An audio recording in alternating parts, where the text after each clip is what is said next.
Bank लूटना, लोगों के पैसे छीनना, किडनैपिंग करना, प्रोटेक्शन चार्ज वसूलना, हफ्ता उगाना, लगभग हर तरह की आपराधिक गतिविधियों को अंजाम देना। जी हाँ, मैं बात कर रहा हूँ दुनिया के सबसे बड़े ड्रग कोकीन सप्लायर की। मैं बात कर रहा हूँ दुनिया के सबसे बड़े स्मगलर की।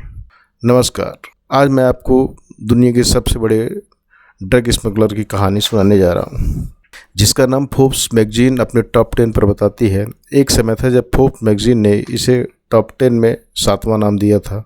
अब मैगजीन ने उस समय इसकी जो दौलत बताई थी वह तकरीबन $30 बिलियन, यानी इंडियन रुपीज़ में 16 खरब रुपए। वह अपने समय में दुनिया का सबसे बड़ा कोकीन सप्लायर था। लगभग 80 देशों में उसका कोकीन का माल सप्लाई होता था। एक दिन में लगभग 400 करोड़ रुपए की कमाई होती थी। अच्छा, इन पैसों को रखने के लिए इसने बड़े बड़े गोडाउन बना रखे थे। उसके पास जितनी अथाह दौलत थी, लगभग उस दौलत का 10% हिस्सा चूहे कुतर देते थे। आलम यही था कि दौलत रखने के लिए उसे कई बार जगह कम पड़ जाती थी, तो उसे गड्ढों में बड़े बड़े ड्रमों में रख कर वह दबा देता था। जी हाँ, यह उस व्यक्ति की कहानी है जिसकी कमाई का हर महीने 1000 करोड़ का रबर बैंड खरीदता था, ताकि उन रबर बैंड से नोटों की गड्डियों को बांध सके। कहते हैं कि एक बार वह अपनी बेटी के साथ कहीं जा रहा था। रास्ते में काफ़ी ठंड पड़ी। ठंड कम होने का नाम नहीं ले रही थी और आसपास ऐसी कोई व्यवस्था नहीं थी कि ठंड पर काबू पा सके। तब इस व्यक्ति ने उसे वक्त ठंड कम करने और अपनी बेटी को आग तापने के लिए 13 करोड़ इंडिया करेंसी जला दिए, ताकि उस आग की तपन से उसकी बेटी को ठंड न लगे। अब आप सोच सकते हैं कि 13 करोड़ रुपए के उसने आग तापने को लेकर जला डाले। यह थोड़ा अविश्वसनीय लगता है, लेकिन यह उतना ही सत्य है। यह वह व्यक्ति है जिसके ऊपर लगभग 5 से 6 हज़ार लोगों का कत्ल करने का आरोप है। यह वह व्यक्ति है जिसका सीधा कहना था रिश्वत लो या जान दो। जिन लोगों ने रिश्वत ली वह बच गए, जिन लोगों ने नहीं ली वो कत्ल कर दिए गए। कहते हैं जब एक समय पर इस पे कानून का शिकंजा कसा था, तब उसने सरकार तक को खरीद लिया और उसने कहा कि मैं जिस जेल में रहूंगा उसे मैं अपने हिसाब से बनवाऊंगा। इसके पास इतना पैसा था कि उस समय यह जिस देश में रहता था वह कर्ज में आ गया था। तब उस समय वह पॉलिटिक्स में आना चाहता था और उसने अपने देश के प्रधानमंत्री से कहा कि मतलब सौदा किया कि जितना भी कर्ज है वह सब उतार देगा। जी हाँ, इस व्यक्ति का नाम था पाब्लो एस्कोबार। सारे वर्ल्ड में ड्रग का इससे बड़ा कारोबारी कोई नहीं था। यह वह व्यक्ति है जिसने ड्रग सप्लाई के लिए प्लेन खरीदा और उस प्लेन से ड्रग सप्लाई करने के बाद वापस आकर प्लेन को तोड़ देता था। और तो और ड्रग सप्लाई करने के लिए उसके पास खुद की बड़ी बड़ी पनडुब्बियां थी जिन्हें ड्रग सप्लाई के लिए इस्तेमाल करता था। इसके देश में जो प्लेन अदर कंट्री जाते थे उन प्लेन के पहियों में यह ड्रग रखवा देता था और उस समय वह प्लेन के पायलटों को पर राउंड $5 लाख देता था। एक ही दिन में वह लगभग 30 लाख टन कोकीन सप्लाई कर देता था। आप सोचो 30 लाख टन कोकीन की कीमत अरबों खरबों डॉलर की होती होगी। हाँ जी, एक देश है कोलंबियो, वहाँ एक शहर है रियो नेग्रा। रियो नेग्रा में 1945 से पाब्लो एस्कोबार का जन्म होता है। ये 3 भाई थे। पिता एक मजदूर थे। पूरा परिवार बेहद गरीब, घर में खाने पीने की बेहद तकलीफ। स्कूल से सिर्फ इसलिए निकाल दिया गया क्योंकि उसके पास पहनने को जूते नहीं थे।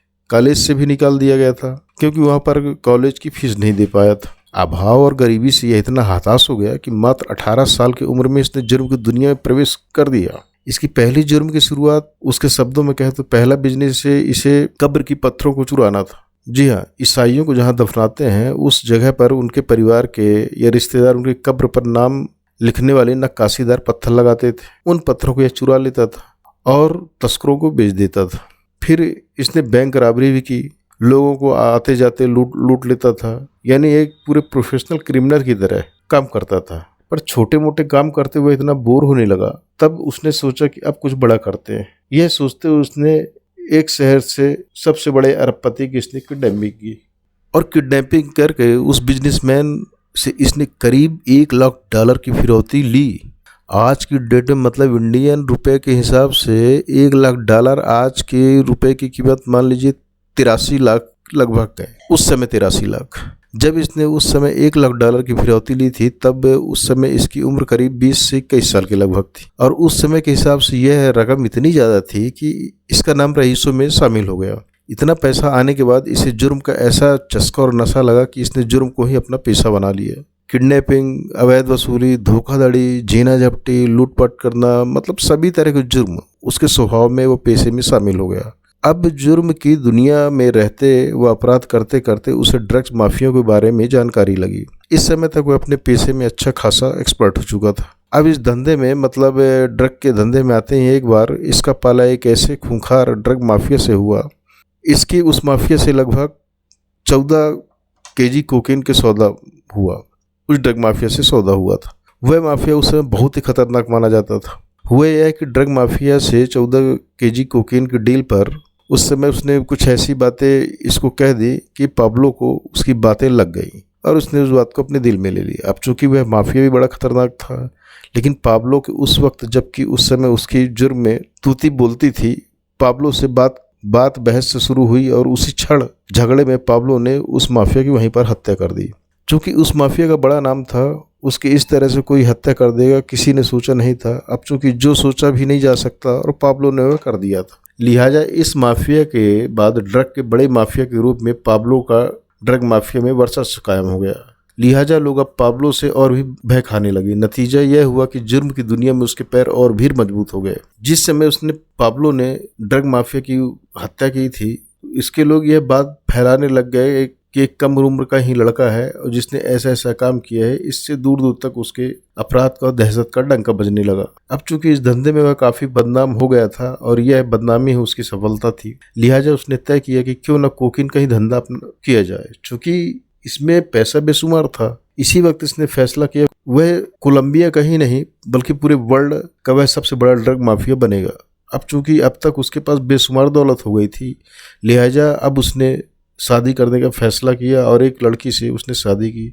शादी से उसके 2 बच्चे हुए। अब यह दौलत के पंख लगाकर उड़ान भरने लगा। उसकी महत्वाकांक्षा और भी जोर मारने लगी। अब तक ड्रग्स में इसने इतना ज़्यादा पैसा आने लगा था कि उसने स्वयं का अपना एक आयरलैंड खरीदा, उसमें एक हवाई पट्टी बनवाई और खुद के प्लेन खरीदा। और इसने एक नया तरीका ये निकाला कि कोकीन सप्लाई करने का तरीका, यह प्लेन के पहियों में कोकीन छिपा देता था और उसे यह दूसरे देशों में सप्लाई कर देता था। लेकिन यह तरीका उसने अमेरिका में कोकीन सप्लाई करने के लिए इस्तेमाल किया। उस समय अमेरिका में कोकीन की जो डिमांड थी, उस डिमांड का 80% कोकीन पाब्लो ही सप्लाई करता था।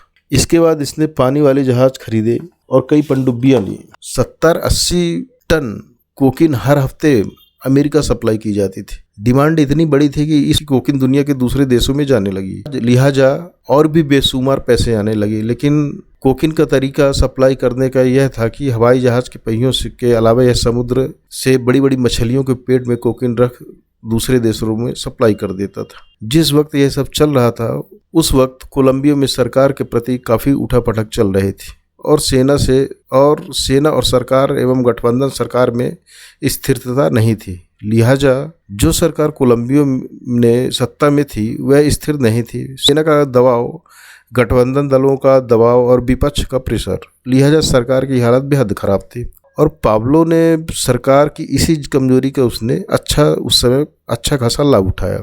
धीरे धीरे पॉलिटिक्स सर्किल में इसने अपने पैर जमाने शुरू कर दिए। आलम यह था कि यह डायरेक्ट पकड़ा जाने लगा। तब वहाँ के एक जुडिशियल जज मजिस्ट्रेट को सीधे सीधे रिश्वत का ऑफर करने लगा। यह 2 बातें इनसे कहता, पैसे लो या जान दो। स्वाभाविक है, अपनी जान सबको प्यारी होती है और रकम यह जो है इतनी देता था कि लेने वाला जीवन भर बेफिक्र होकर जिंदगी गुजार सकता था। लिहाजा इसने एक तरह से सभी सिस्टम को ही हैक करना शुरू कर दिया। जितने शक्तिशाली लोग होते उन सबको अपने प्रभाव में लेता गया। वह चाहे जज हो, नेता हो या जो भी हो, रास्ते में आता बस 2 शब्द इसके लोग कहते, पैसे लो अन्यथा जान दो, यानी हमारा साथ दो ये कि अपने जिंदगी दो। जो रिश्वत नहीं लेता उसका पाब्लो बेरहमी से कत्ल करवा देता है। इस तरह की लगभग उसने 6 से 7 हजार हत्याएं करवा दी थी। उस समय कोलंबिया में मारकाट जारी थी और लगभग गिरफ्त जैसे हालात थे। इसके बाद इसके धंधे के सीक्रेट कुछ कुछ खुलने लगे। तब तक इसकी खबर अमेरिका को भी लगी कि एक पाब्लो नाम का व्यक्ति है, कोलंबिया का है। पाब्लो बेफिक्र था कि सभी को इसने खरीद लिया है, जो नहीं बिके वह ऊपर जा चुके। अब अमेरिका की बारी थी। अमेरिका के बारे में इसको डाउट था कि उसके लोग इतनी जल्दी उसके बस में आने वाले नहीं हैं, एजेंसियां इतनी जल्दी रिश्वत लेने वाली नहीं हैं। पाब्लो को यह शक होने लगा कि कहीं कोलंबिया की सरकार, जहां का वह नागरिक है, कहीं वह उसे अमेरिका को न सौंप दे। इसने दिमाग लगाना शुरू किया कि मेरे पास पैसे तो बहुत है, क्यों ना मैं सरकार को ही खरीद लूं। उस समय कोलंबिया के ऊपर करीब $10 बिलियन का कर्ज था। इसने सरकार को कहा कि वह सरकार के सारे कर्ज उतार देगा। चूंकि इसका कैरेक्टर जिस प्रकार था, सरकार ने इसके प्रस्ताव को नामंजूर कर दिया। तब इसने सोचा कि क्यों ना सिस्टम का ही हिस्सा बन जाया जाए। तब इसने कोलंबिया के एक पॉलिटिकल पार्टी ज्वाइन कर ली और वहाँ का पॉलिटिकल मेंबर बन गया। अब चूंकि पैसे तो इसके पास बहुत थे, लिहाजा इसने पैसे के माध्यम से जरूरतमंदों में अपनी रॉबिन हुड वाली छवि बना ली थी। लिहाजा जनता के बीच भी बेहद लोकप्रिय था। लोगों को मुफ्त मकान बना कर दिए, युवाओं को फुटबॉल मैदान बना कर दिए, हॉस्पिटल बनाया। यह अपने आप में एक सरकार की तरह योजना बनाकर जनहित के लिए भी काम करता रहा। धीरे धीरे यह वहाँ राजनीति में पूरी तरह आ गया। चूंकि इसे अमेरिका से भी खौफ था कि कोलंबिया उसे अमेरिका को न सौंप दे, तभी इसने योजना बनाकर 1991 में अपनी कोलंबियन सरकार से इसने एक सौदा किया। उसने सरकार से कहा कि मैं पूरी तरह क्राइम छोड़कर सरेंडर करना चाहता हूँ, लेकिन मेरी कुछ शर्तें है कि कानून ही खत्म करो कि कोलंबिया का कोई भी पर्सन अमेरिका को डिपोर्ट न किया जाए। इसके कहने मात्र से ही कोलंबिया ने यह कानून ही खत्म कर दिया और इसके लिए यह सबसे बड़ी राहत। दूसरी शर्त यह रखी कि मैं जिस जेल में रहूंगा उसे मैं खुद बनाऊंगा। लिहाजा इसने दुनिया की सभी ऐशो आराम की सभी चीजें उस जेल में मौजूद थी और इसे करवाई। मगर जेल जाना या सरेंडर करना महज एक इसका दिखावा था। असल में कहीं कुछ नहीं बदला था।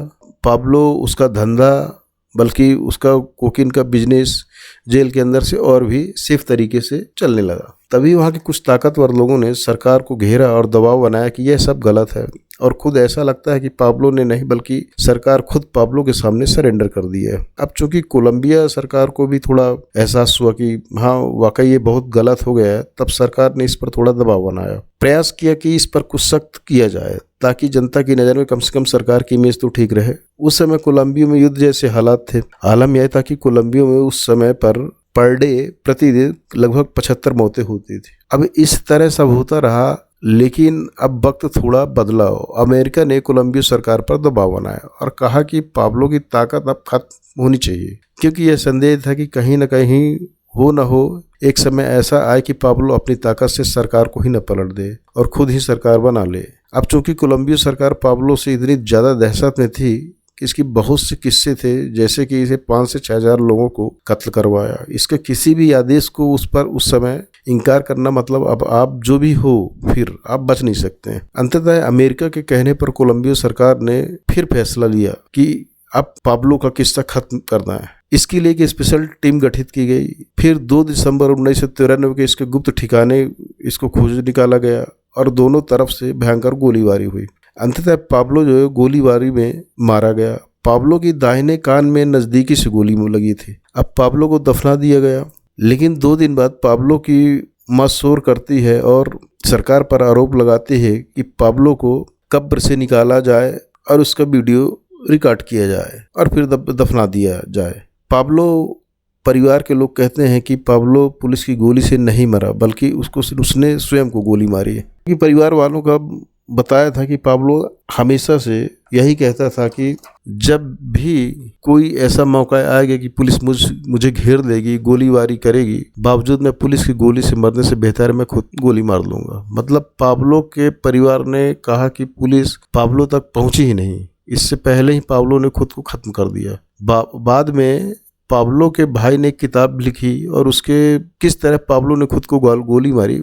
उसमें इस चीज़ का उल्लेख है, ना कि फोर्स ने मारी। इस तरह दुनिया का सबसे बड़ा डॉन मारा गया। जब पाब्लो की मौत की खबर उसके शहर में पहुंची, उस समय उसकी जनाजे में करीब 50 से 55 हज़ार लोग शामिल हुए थे। क्योंकि इसने लोगों में बेशुमार दौलत बांटी थी, लिहाजा इसके जाने का गम लोगों में काफ़ी था। इसकी लोकप्रियता देखकर उस समय कोलंबिया सरकार भी सन्न रह गई थी। इसके बाद इसके और लोग थे, उन्हें ढूंढ कर सरकार ने ख़त्म कर दिया। इसकी बड़ी बड़ी प्रॉपर्टी सरकार ने जब्त कर ली। इसका बिजनेस किसी अन्य के हाथ में चला गया है। हाँ, इसके 2 बेटे, माँ बाप और भाई थे। इसके पास खुद के हवाई जहाज़, पनडुब्बियाँ, कारों का जाखिरा और खुद का चिड़ियाघर भी था और भी ढेर दौलत थी।